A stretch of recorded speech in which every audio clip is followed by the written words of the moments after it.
discuss elements of pop culture for the Aurora community. I'm your host, Noah Bailey. Joining me in the studio today will be our film and video game editor, Joseph Falls, and our special guest, Nadia Adams. Our first review today will be from Joseph, who will be talking about the Five Nights at Freddy's series.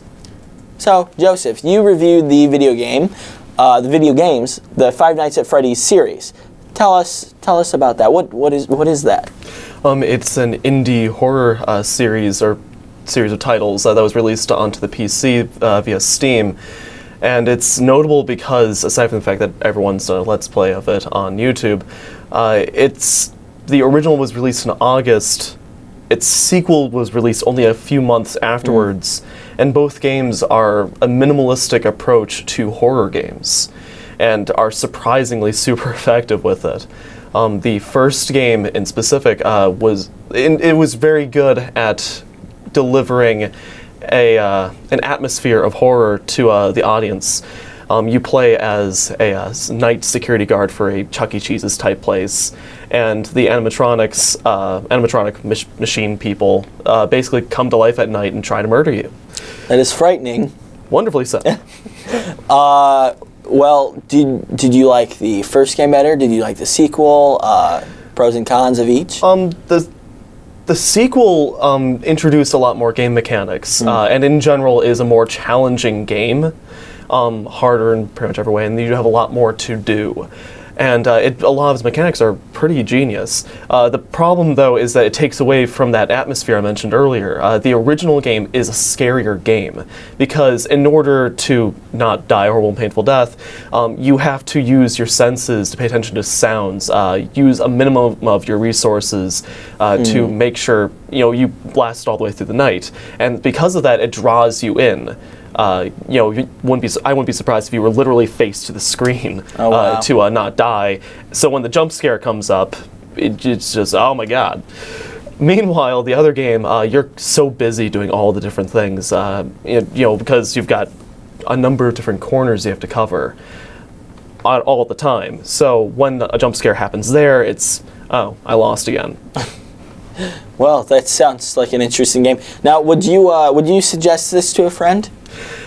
No, I probably won't. All right. If you are going to play one of them, first one. Okay, well, there you have it. If you are going to play one of these games, do the first one, but you may want to save your $10. Now we'll be talking with Nadia, who attended the Martin Luther King celebration in January. Nadia, you're a first timer on the show, so yes. glad to have you. Thank you so much for coming on to talk about Martin Luther King and his the celebration that you guys had back in January. Tell us about that. What happened there? Well, we had a guest speaker, Senator Kwame Raoul, who came and spoke with to the audience and the students, and we also had Senator Jim Oberrice and Congressman Bill Foster, who were in attendance too. And basically, Senator Kwame Raoul just talked about how Dr. Martin Luther King used the issues of the past to shape the future, and how we can use the issues of today to shape our future. And he talked about education, he talked about the criminal justice system, he talked about healthcare, just the important issues that we have to face today. And he specifically wanted to encourage students to use their resources and to, once they get to a successful place, give back to the community so that we can serve others and make the world a better place. Very cool. That sounds like a great thing for students. Right. Do you have any specifics on how students that didn't attend the celebration, how they can apply it to their lives? Well, like he said, he wants students to just give back to the community. I mean, anybody can give back to the community. It doesn't have to be through money. It can be through volunteer work or anything like that. So I think that just because someone wasn't there, you can just use that piece of information to make other people's lives better and to make the community better too. Very cool. Well, that sounds awesome, and sorry for whoever missed it. Nadia also has a moment in history to share with us today. Nadia, what is this? Yes, today in 1931, Toni Morrison was born. She's a novelist, a professor, and a Pulitzer Prize winner. She wrote novels such as The Bluest Eye, and The Song of Solomon, which a lot of people are familiar with that one. So, yeah. Very cool. How old is she?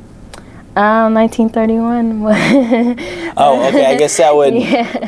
It's 80, right? 83. There we go. 83. Very cool. Well, she sounds like a wonderful woman, and she's obviously accomplished a lot. If you would like to read the full review of Night at Freddy's, the series, as well as other reviews that we have online, you can find them at auspartannews.com. Now it's time for our screenplay feature. Today we'll be exploring a photo exhibition that has come to campus. Let's take a look. Students were pleasantly surprised to see some artwork on the walls of the Dunham basement. These photographs, in addition to some specialized lighting, were added to the once barren walls in the early weeks of February for a special presentation. These photographs are included in a series titled Persian Visions: Contemporary Photography from Iran. The series is comprised of 20 different artists who each use the camera as a tool for self-expression and cultural exchange. According to international arts and artists, Persian Visions offers a glimpse into the aspects of existence that engage us all. The photographs offer a reminder that at the center of political turmoil, there can be humanity. The entire Persian Visions series is comprised of 58 photographs from some of Iran's most celebrated photographers. This was the first survey of contemporary Iranian photography to be shown in the United States, starting in 2005. For the past 10 years, these photos have been shown in exhibitions ranging from Hawaii to Maine. Now, from February to March 23rd, Persian Visions will be shown in our very own Rory University through the Shingothi Museum for Native American Cultures. The photos can be seen in the Dunham basement as well as the Phillips Library, but only for a short period of time. In addition to the limited time of exhibition, Persian Visions' stop at Rory University is its last scheduled exhibition in its decade-long tour. Be sure to take a look before it's gone. We asked students at Aurora University what they thought about Persian Visions. Here's what they said. The picture that I gravitate towards is survival because there's such agony and sorrow in it that I just naturally gravitate towards it. The hands are in pain is really sad to me because someone lost their finger, and it's really sad. I like this picture because you can definitely see the emotions that she's feeling. She's holding the picture, which looks like might be her husband. Each photograph in the series is a look into the humanity of those we don't often hear from. Not only is this a reminder to see humanity despite political turmoil, but it's a good opportunity to participate in cultural exchange while appreciating different forms of creativity through art. Now it's time to move on to screen time. In this segment, pop culture topics will be chosen from our pool of submissions, and we'll have a short amount of time to talk about them, 60 seconds to be exact. When the time is up, the topic gets thrown out and we will move on to the next chosen submission. Alright, so I am going to draw out a topic and press start. And we have 60 seconds to talk about Avatar 2. That's a thing, I guess. Did you guys see the first movie? Yeah, and I don't really see a reason why there needs to be a second one. Agreed. I've seen it, but I don't think there needs to be a second one either, so. I don't think so. I did hear that it was originally going to come out in like 2015 or 2016, and they just bumped it up to like 2018 or something like that. But if you look on James Cameron's IMDb, he has like 3 Avatar movies like planned out. How many times do you plan to tell the story of Smurfahontas? Smurfahontas, that would be, that's literally what it is though. I mean, it's Pocahontas with aliens or whatever they're called. I don't know. Yeah, so that should be a interesting thing, but yet I'm sure it'll gross billions of dollars like the last one. Yeah. So it's Cameron. It's Cameron, of course. Guaranteed at this point. Yeah, so I just wish that he would do other movies like he used to. All right.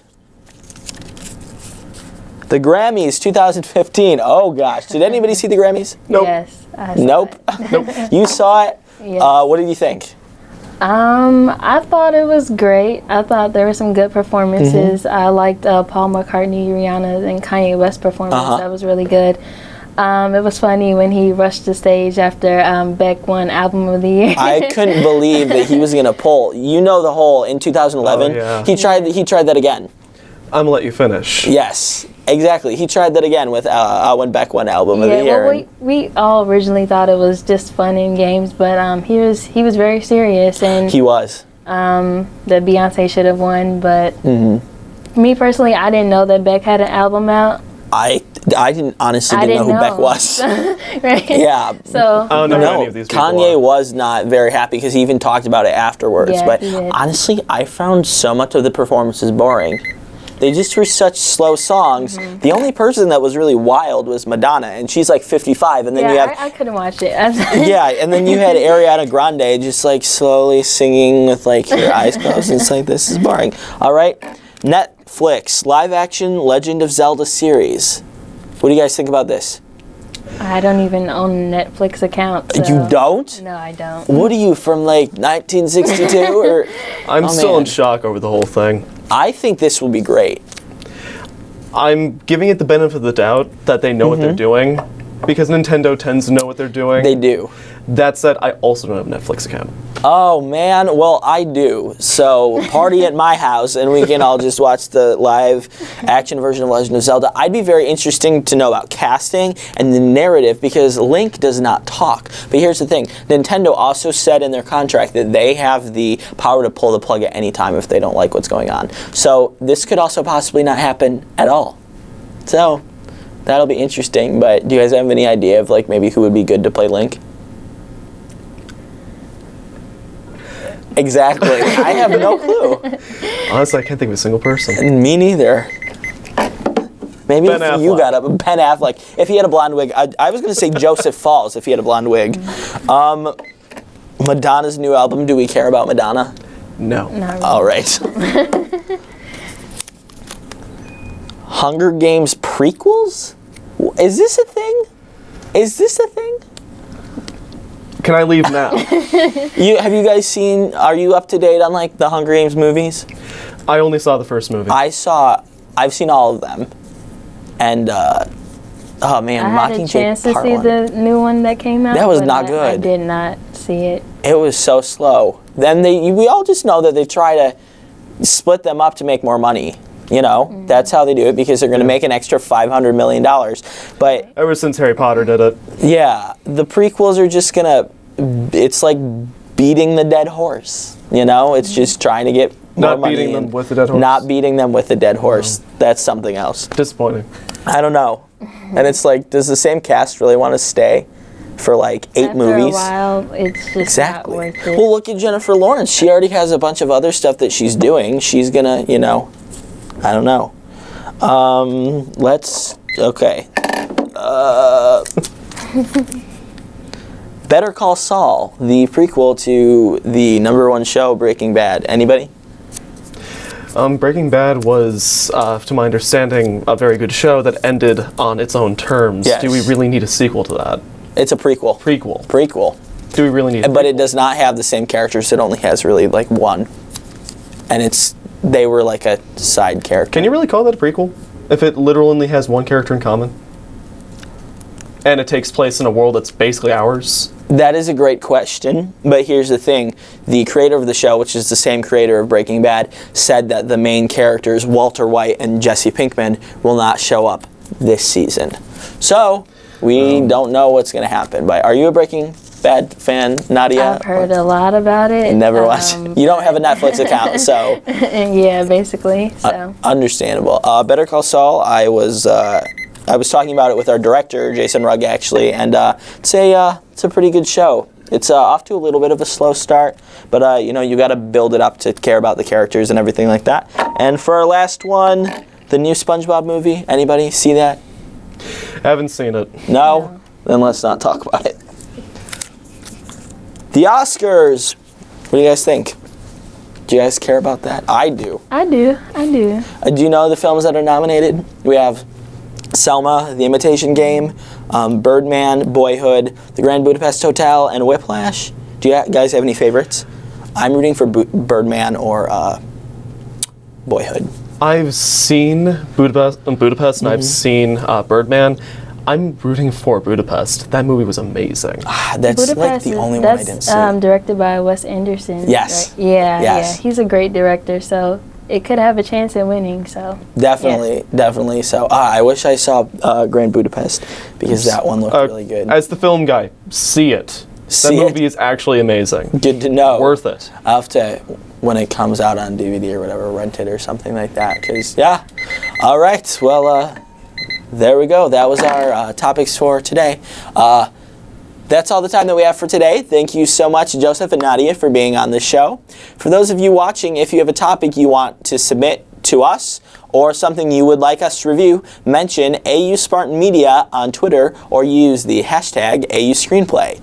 I'm your host, Noah Bailey. We'll be back again next time with more pop culture news.